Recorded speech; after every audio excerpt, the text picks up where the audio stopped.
It's such a pleasure to get you our special guest today on the 100-Day Agenda, a series that we've been following here right on ET Now. And we've always been trying to get you the big guests, the big voices that really matter. Today on the show, a big corporate. So I am Deosthalee. The Chairman and Managing Director of L&T Infratech joins us to talk about his 100-day agenda and what would he want the new government that assumes office to do. Thanks very much for being with us on the show, sir. Do you really believe GST needs to be fast-tracked? A lot of your colleagues in India, I think it's going to be a game-changing move. And how hopeful are you that it will actually happen, given the political polarization on this one reform? We almost saw this happen in UPA too, and then, of course, they failed to clinch it. GST is an extremely important legislation and it is pending since 2010.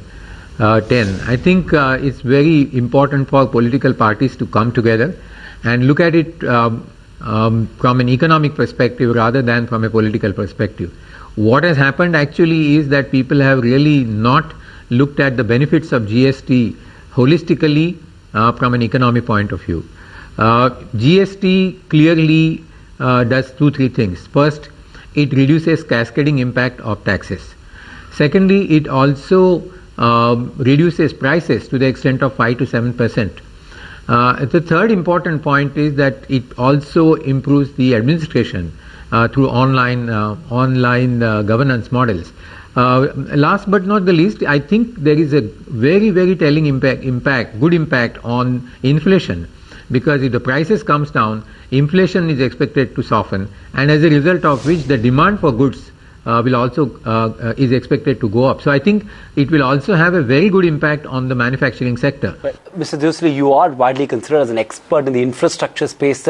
Let's talk about some reforms for that. The CCI, the Cabinet Committee on Investment, was a well-intended move to clear the bottlenecks in the infrastructure space. Cleared, 6 lakh odd crores of projects, but what's gone wrong? No investment is broken ground. How do you think should the new government tackle something like the CCI?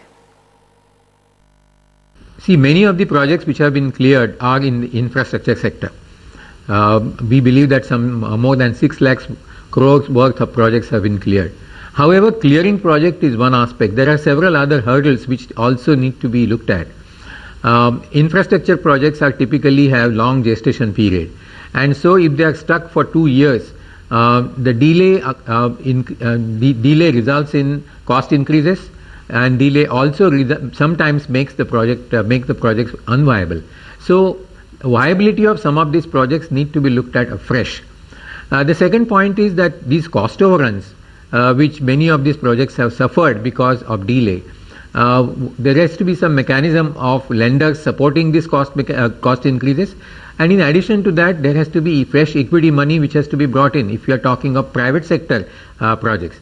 Now, what has happened in the last 2-3 years is that the balance sheet of many of these infrastructure companies are stretched, and they don't have capacity to put in additional equity. So I think it's essential for us to look at how the project's viability is going to be affected because of the delay, and take steps to correct or support some of these companies. Many of these companies today are suffering because not only because the projects have got delayed, they are also suffering because of huge amount of money which is stuck with government or public sector undertakings. Fair enough. You're right. Huge amount of money has been stuck in. But one of the suggestions that has been mooted by a section of the industry, and some people who have actually come here outlining the 100-day agenda right here on ET Now, is that there should be a separate infrastructure ministry. Do you believe this makes sense, or will this just add to clutter? Yes, this particular idea has been talked about. In the past also people have promoted this concept. But we need to really understand what this ministry is going to do. We have more than 12 ministries in the infrastructure sector. In addition to that, this sector involves coordination with various other bodies such as Planning Commission, Finance Ministry, and so on and so forth. In addition to that, you need state support. So, if the infrastructure ministry is going to take over the role of ensuring that all the clearances for the projects are obtained and the coordination work is done upfront, facilitation is done upfront, and then the projects are tendered, it will help. But which means that that particular ministry needs tremendous amount of empowerment. And unless that is done, we will only increase bureaucracy in the system.